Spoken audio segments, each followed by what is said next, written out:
Hello, my dear brothers and sisters in Christ. This is Shiny with Jesus Bytes. Welcome back on our journey of exploring the Bible together. We will continue with the book of Joshua, covering chapters 7 through 10 today. Defeat at Ai. The Israelites, however, were unfaithful regarding the things set apart for destruction. Achan, son of Carmi, son of Zabdi, son of Zerah, of the tribe of Judah, took some of what was set apart, and the Lord's anger burned against the Israelites. Joshua sent men from Jericho to Ai, which is near Bethaven, east of Bethel, and told them, "Go up and scout the land." So the men went up and scouted Ai. After returning to Joshua, they reported to him, "Don't send all the people, but send about 2,000 or 3,000 of the men to attack Ai. Since the people of Ai are so few, don't wear out all our people there." So about 3,000 men went up there, but they fled from the men of Ai. The men of Ai struck down about 36 of them and chased them from outside the gate to the quarries, striking them down on the descent. As a result, the people's hearts melted and became like water. Then Joshua tore his clothes and fell before the ark of the Lord with his face to the ground until evening. As did the elders of Israel, they all put dust on their heads. "O Lord God," Joshua said, "why did you ever bring these people across the Jordan to hand us over to the Amorites for our destruction? If only we had been content to remain on the other side of the Jordan.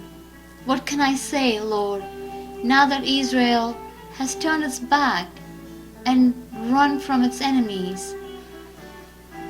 When the Canaanites and all who live in the land hear about this, they will surround us and wipe out our name from the earth.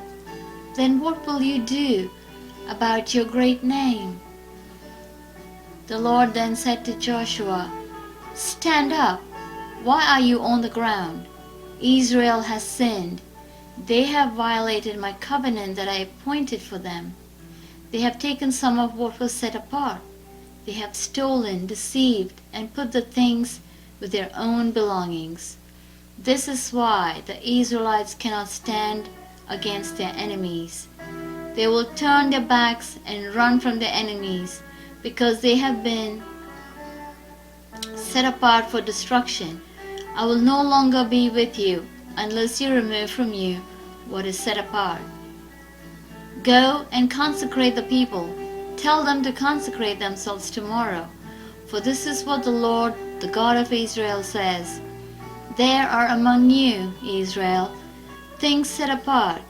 You will not be able to stand against your enemies until you remove what is set apart. In the morning you must present yourselves tribe by tribe. The tribe the Lord selects is to come forward, clan by clan. The clan that the Lord selects is to come forward, family by family. The family that the Lord selects is to come forward, man by man. The one who is caught with the things set apart must be turned, along with everything else, along with everything he has, because he has violated the Lord's covenant and committed an outrage in Israel. Achan judged. Joshua got up early the next morning. He had Israel come forward tribe by tribe, and the tribe of Judah was selected. he had the clans of Judah come forward, and then the Zaharite clan was selected. He had the Zaharite clan come forward by heads of families, and Zabdi was selected. He had Zabdi's family come forward man by man, and Achan, son of Carmi, son of Zabdi, son of Zerah, of the tribe of Judah, was selected. So Joshua said to Achan, "My son, give glory to the Lord, the God of Israel, and make a confession to him. I urge you, tell me what you have done. Don't hide anything from me." Achan replied to Joshua, "It is true, I have sinned against the Lord, the God of Israel. This is what I did. When I saw among the spoils a beautiful cloak from Babylon, 200 silver shekels, and a bar of gold weighing 50 shekels, I coveted them and took them. You can see for yourself, they are concealed in the ground inside my tent, with the money under the cloak." So Joshua sent messengers who ran to the tent, and there was the cloak concealed in his tent with the money underneath. They took the things from inside the tent, brought them to Joshua and all the Israelites, and spread them out in the Lord's presence. Then Joshua and all Israel with him took Achan, son of Zerah, the silver, the cloak, and the bar of gold, his sons and daughters, his ox, donkey, and sheep, his tent, and all that he had, and brought them up to the valley of Achor. Joshua said, "Why have you troubled us? Today the Lord will trouble you."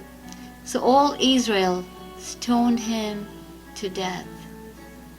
They burned their bodies, threw stones on them, and raised over him a large pile of rocks that remain to this day.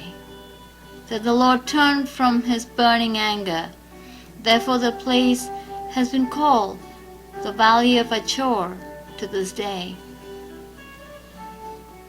Conquest of Ai, Chapter 8. The Lord said to Joshua, "Do not be afraid or discouraged. Take the whole military force with you and go back to Ai. Look, I have handed over to you the king of Ai, his people, city, and land. Treat Ai and its king as you did with Jericho and its king. You may plunder its spoil and livestock for yourselves.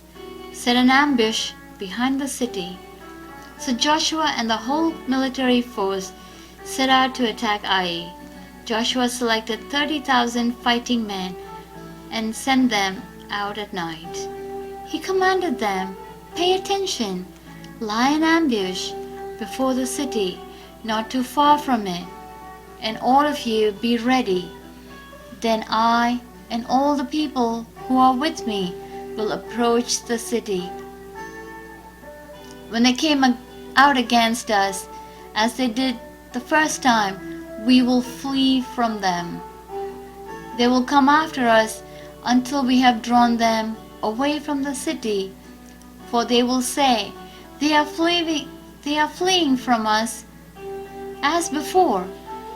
While we are fleeing from them, you are to come out of your ambush and seize the city, for the Lord your God has handed it over to you. After taking the city, set it on fire.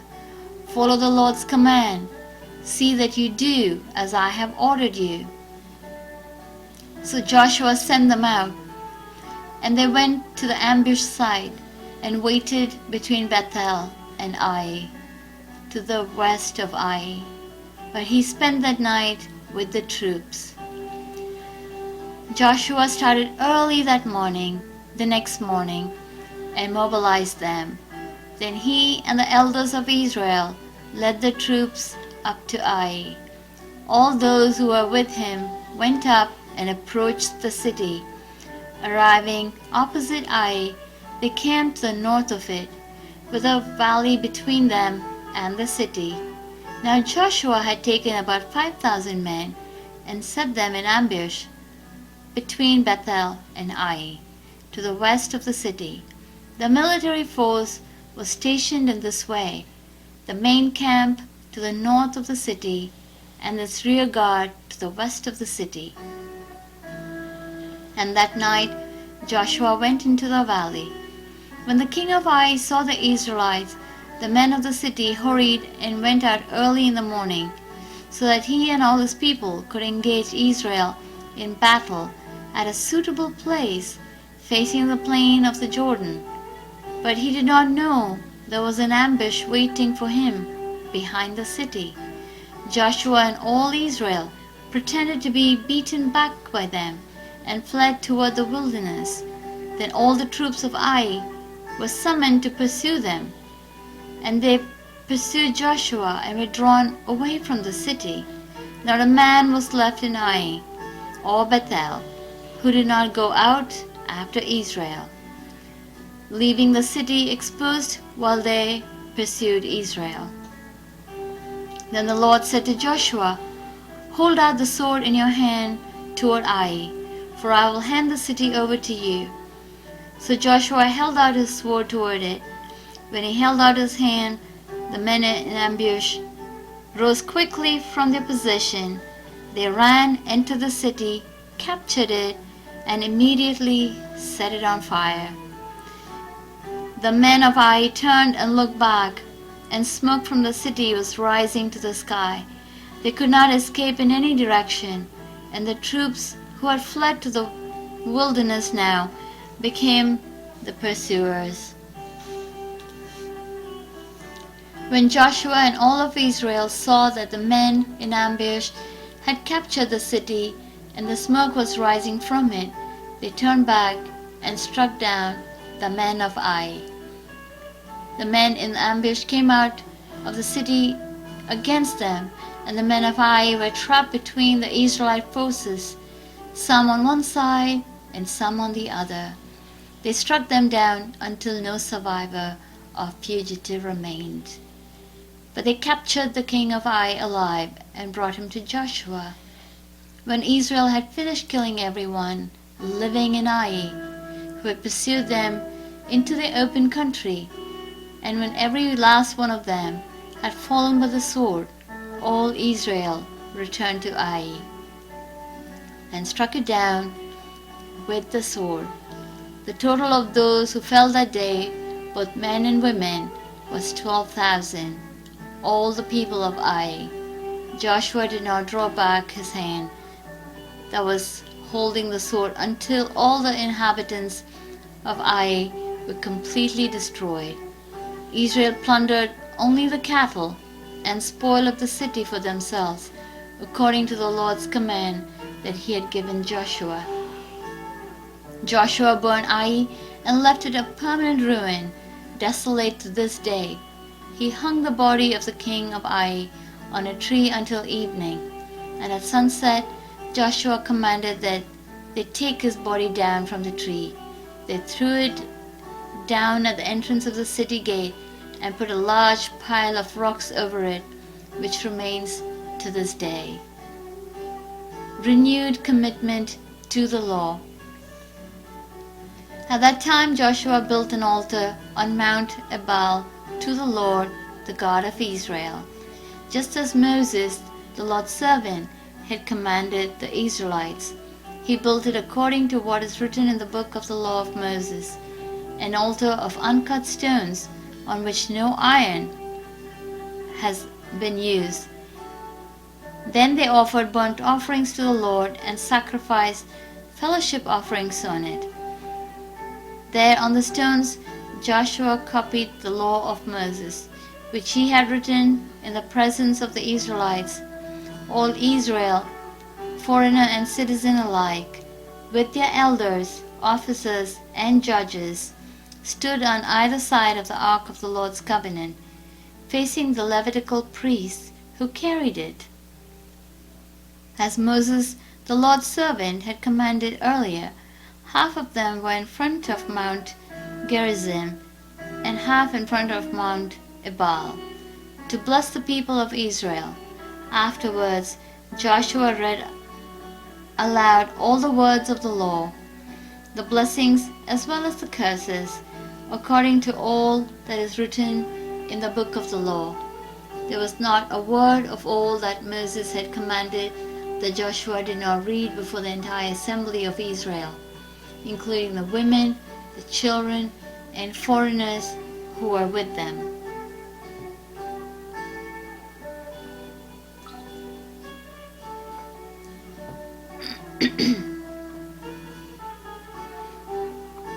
Deception at Gibeon. Chapter 9. When all the kings heard about Jericho and Ai, those who were west of the Jordan in the hill country, in the Judean foothills, and all along the coast of the Mediterranean Sea, toward Lebanon, the Hittites, the Amorites, Canaanites, Perizzites, Hivites, and Jebusites, they formed a unified alliance to fight against Joshua and Israel. When the inhabitants of Gibeon heard that what Joshua had done to Jericho and Ai, they acted deceptively. They gathered provisions and took worn-out sacks on their donkeys and old wineskins, cracked and mended. They wore old patched sandals on their feet and threadbare clothing on their bodies. Their entire provision of bread was dry and crumbly. They went to Joshua in the camp of Gilgal and said to him and to the men of Israel, "We have come from a distant land. Please make a treaty with us." The men of Israel replied to the Hivites, "Perhaps you can live among us. How can we make a treaty with you?" They said to Joshua, "We are your servants." Then Joshua asked them, "Who are you, and where do you come from?" They replied to him, "Your servants have come from a far-away land, because of the reputation of the Lord your God. For we have heard of his name, and all that he did in Egypt, and all that he did to the 2 Amorite kings beyond the Jordan, Sihon king of Heshbon, and Og king of Bashan, who was in Ashtaroth. So our elders and all the inhabitants of our land told us, 'Take provisions with you for the journey. Go and meet them and say, "We are your servants. Please make a treaty with us." This bread of ours was warm when we took it from our houses, as food on the day we left to come to you. But take a look, it is now dry and crumbly. These wineskins were new when we filled them, but look, they are cracked. And these clothes and sandals of ours are worn out from the extremely long journey." Then the men of Israel took some of their provisions, but did not seek the Lord's counsel. So Joshua established peace with them and made a treaty to let them live, and the leaders of the community swore an oath to them. Gibeon's deception discovered. 3 days after making the treaty with them, they heard that the Gibeonites were their neighbors living among them. So the Israelites set out and reached the Gibeonite cities on the 3rd day. Now their cities were Gibeon, Sephirah, Beeroth, Kiriath Jearim. But the Israelites did not attack them, because the leaders of the community had sworn an oath to them by the Lord, the God of Israel. Then the whole community grumbled against the leaders. All the leaders answered them, "We have sworn an oath to them by the Lord, the God of Israel, and now we cannot touch them. This is how we will treat them. We will let them live, so that no wrath will fall on us because of the oath we swore to them." They also said, "Let them live." So the Gibeonites became woodcutters and water carriers for the whole community, as the leaders had promised them. Joshua summoned the Gibeonites and said to them, Why did you deceive us by telling us you live far away from us, when in fact you live among us? Therefore you are cursed, and will always be slaves, woodcutters and water carriers for the house of my God." The Gibeonites answered him, "It was clearly reported to us that the Lord your God had commanded his servant Moses to give you all the land and to destroy all the inhabitants of the land before you. We greatly feared for our lives because of you, and that is why we did this. Now we are in your hands. Do to us whatever you think is right." This is what Joshua did to them. He delivered them from the hands of the Israelites, and they did not kill them. On that day he made them woodcutters and water carriers, as they are today, for the community and for the Lord's altar at the place he would choose.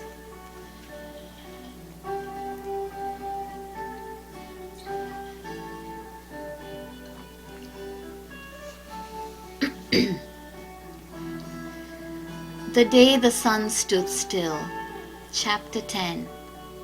Now Adonizedek, king of Jerusalem, heard that Joshua had captured Ai and completely destroyed it, doing to Ai and its kings as he had done to Jericho and its king, and that the inhabitants of Gibeon had made peace with Israel and were living among them. So Adonizedek and his people were greatly alarmed, because Gibeon was a large city, like one of these royal cities. It was larger than Ai, and all its men were warriors. Therefore Adonizedek, king of Jerusalem, sent word to Achan, king of Hebron, Piram, king of Jarmuth, Zephiah, king of Lachish, and Debir, king of Eglon, saying, "Come up and help me. We will attack Gibeon, because they have made peace with Joshua and the Israelites." So the 5 Amorite kings, the king of Jerusalem, Hebron, Jarmuth, Lachish, and Eglon, joined forces, advanced with all their armies, besieged Gibeon, and fought against it. Then the men of Gibeon sent word to Joshua in the camp of Gilgal, Don't abandon your servants. Come quickly and save us. Help us, for all the Amorite kings living in the hill country have joined forces against us." So Joshua and his whole military force, including all the fighting men, came from Gilgal. The Lord said to Joshua, "Do not be afraid of them, for I have handed them over to you. Not one of them will be able to stand against you." So Joshua caught them by surprise. After marching all night from Gilgal, the Lord threw them into confusion before Israel. He defeated them in a great slaughter at Gibeon, chased them through the ascent of Beth-horon, and struck them down as far as Azekah and Makkedah. As they fled before Israel, the Lord threw large hailstones on them from the sky along the descent of Beth-horon, along the way to Azekah, and they died. More of them died from the hail than the Israelites killed with the sword. On the day the Lord gave the Amorites over to the Israelites, Joshua spoke to the Lord in the presence of Israel. "Sun, stand still over Gibeon, and moon over the valley of Ajalon." And the sun stood still, and the moon stopped, until the nation took vengeance on its enemies. Isn't this written in the book of Jashar? So the sun stopped in the middle of the sky, and delayed its setting almost a full day. There has been a day like it before or since.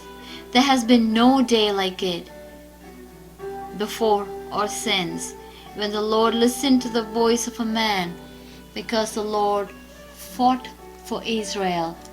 Then Joshua and all Israel with him returned to the camp at Gilgal. Execution of the 5 kings. Now the 5 defeated kings had fled and hidden themselves in the cave at Makkedah. It was reported to Joshua, "The 5 kings have been found. They are hiding in the cave at Makkedah."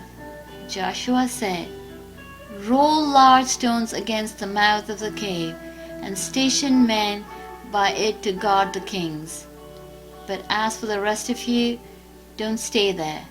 Pursue your enemies and attack them from behind. Don't let them enter their cities, for the Lord your God has handed them over to you." So Joshua and the Israelites finished inflicting a terrible slaughter on them until they were destroyed, although a few survivors ran away to the fortified cities. The people returned safely to Joshua in the camp at Makkedah. No one could say a thing against the Israelites. Then Joshua said, "Open the mouth of the cave and bring those 5 kings to me out of there." That is what they did. They brought the 5 kings of Jerusalem, Hebron, Jarmuth, Lachish, and Eglon to Joshua out of the cave.